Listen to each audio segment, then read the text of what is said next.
രാഷൻ ഡോക്സിൻ്റെ അടുത്ത വീഡിയോയിലേക്ക് സ്വാഗതം. ഇന്നിപ്പോൾ നമ്മൾ പറഞ്ഞ ഒരു വടക്കൻ വീരത 4Kയിലാക്കിയിട്ട് റിലീസിന് ഒരുങ്ങിയാണ്. അപ്പോൾ ഇന്നലെ അതിൻ്റെ ടീസർ റിലീസ് ചെയ്തിട്ടുണ്ട്. ഒരുപാട് ആൾക്കാർ ഈ ചുരുങ്ങിയ സമയത്തിനുള്ളിൽ അതിൻ്റെ ടീസർ കാണുകയും ചെയ്തിട്ടുണ്ട്. കാര്യം വടക്കൻ വീരത എന്ന് പറയുന്ന സിനിമ നമ്മൾ മറ്റൊരു സിനിമയെ പോലെയല്ല. കാര്യം 4Kയിലാക്കണമെന്ന് ഒരുപാട് പ്രേക്ഷകർ അല്ലെങ്കിൽ സിനിമയെ സ്നേഹിക്കുന്ന പ്രത്യേകിച്ച് മമ്മൂക്കയുടെ ആരാധകരായിട്ടുള്ള ആൾക്കാർ കഴിഞ്ഞ ഒരുപാട് കാലം കൊണ്ട് ആഗ്രഹിക്കുന്ന ഒരു സിനിമയാണ് 4Kയിൽ ഒരു വടക്കൻ വീരത കാണാൻ വേണ്ടിയിട്ട്.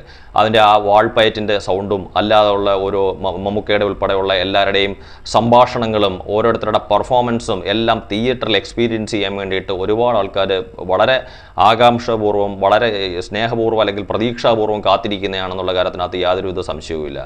അപ്പോൾ നമുക്ക് ഈ സിനിമ എന്ന് പറഞ്ഞാൽ 1989 ഏപ്രിൽ 14 റിലീസ് ചെയ്തിരുന്ന ഈ സിനിമ അന്ന് ആദ്യമായിട്ടാണ് നമ്മൾ തിയേറ്ററുകളിൽ ഒരു നടൻ്റെ പേരിൽ ഒരു ഫാൻസ് അസോസിയേഷൻ രൂപീകരിച്ചിരിക്കുന്നതിൻ്റെ, അതായത് ഔദ്യോഗികമായിട്ട് രൂപീകരിച്ചിരിക്കുന്നതിൻ്റെ ഒരു ബാനർ തന്നെ നമ്മൾ കാണുന്നത്. മമ്മൂട്ടി ഫാൻസ് അസോസിയേഷൻ ആദ്യമായിട്ടൊരു ബാനർ കെട്ടുന്നത് ഈ 1989 ഏപ്രിൽ 14 അങ്ങനെയുള്ള ഒരുപാട് ഓർമ്മകളിലേക്കാണ് നമ്മളെ ഈ സിനിമ കൊണ്ടുപോകുന്നത്. പിന്നെ നമുക്കറിയാം 1989 തന്നെ വിധേയൻ എന്ന സിനിമയോടൊപ്പം മമ്മൂക്കയ്ക്ക് ഏറ്റവും മികച്ച നടനുള്ള ദേശീയ പുരസ്കാരം നേടിക്കൊടുത്തത് ഈ സിനിമയാണ്.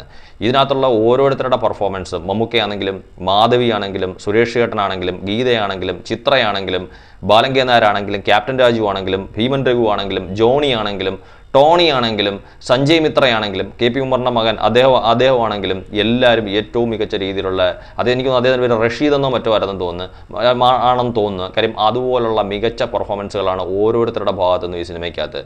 അപ്പം ഈ സിനിമ തിയേറ്ററിൽ തന്നെ പോയി കാണണം. അതായത് നമ്മളെപ്പോലുള്ള തലമുറയ്ക്കും അല്ലെങ്കിൽ നമുക്ക് ശേഷം വന്നിട്ട് ഇത്തരത്തിലുള്ളൊരു സിനിമ തിയേറ്ററിൽ കാണാൻ അവസരം ലഭിക്കാത്തവർക്കും തിയേറ്ററിൽ പോയി കാണാൻ പറ്റുന്ന ഏറ്റവും മികച്ച ഒരു അവസരമാണ് ഈ ഒരു വടക്കൻ വീരതയുടെ ഈ 4Kയിലുള്ള ഒരു റിലീസ് എന്ന് പറയുന്നത്. എനിക്ക് അതിൻ്റെ റിലീസ് ഡേറ്റ് ഇതുവരെ അവർ അനൗൺസ് ചെയ്തിട്ടില്ല. അധികം താമസിക്കാതെ ഉണ്ടാവുമെന്ന് പ്രതീക്ഷിക്കുന്നു. കാര്യം ഇപ്പോഴത്തെ കുട്ടികൾക്ക് പോലും അത് തിയേറ്ററിൽ കാണുമ്പോൾ നമ്മളിപ്പം അന്യഭാഷയിൽ നിന്ന് വരുന്ന ഈ ഒരു ബാഹുബലി പോലുള്ള സിനിമകൾ കാണുന്ന ഒരു പ്രതീതി അല്ല ഈ 4Kയിൽ റിലീസ് ചെയ്യാൻ പോകുന്ന ഒരു വടക്കൻ വീരകഥ എന്ന് പറയുന്ന സിനിമ. അതായത് നമ്മുടെ നാട്ടിലെ വടക്കൻ പാട്ടുകളിലെ കഥകൾ, ചന്തുവിൻ്റെയും ആരോമൽ ചെവരുടെയും അത്തരത്തിലുള്ള കഥകൾ കാണുക എന്ന് പറയുന്നത് തന്നെ ഏറ്റവും ഭംഗിയും ഏറ്റവും രസവും എന്നുള്ള കാര്യത്തിനകത്ത് യാതൊരുവിധ സംശയവുമില്ല. പിന്നെ MTയുടെ ഭാവനയെ തന്നെ വിരിഞ്ഞിരിക്കുന്ന ചന്തു, അതായത് ഇപ്പം ചന്തു എന്ന് പറഞ്ഞു കഴിഞ്ഞാൽ നമ്മുടെ ഏറിയപ്പം ആൾക്കാരുടെയും മനസ്സിൽ മമ്മൂക്കയുടെ മോഹവും ചന്തു എന്ന് പറയുന്ന നന്മയുള്ള ഒരു മനുഷ്യനുമായി മാറുന്ന ഒരു രീതിയാണ് ഈ സിനിമയെന്ന് പറയുന്നത്. ഏതായാലും നമുക്ക് അതിൻ്റെ ഒരു ടീസർ ഒന്ന് കണ്ടു നോക്കാം.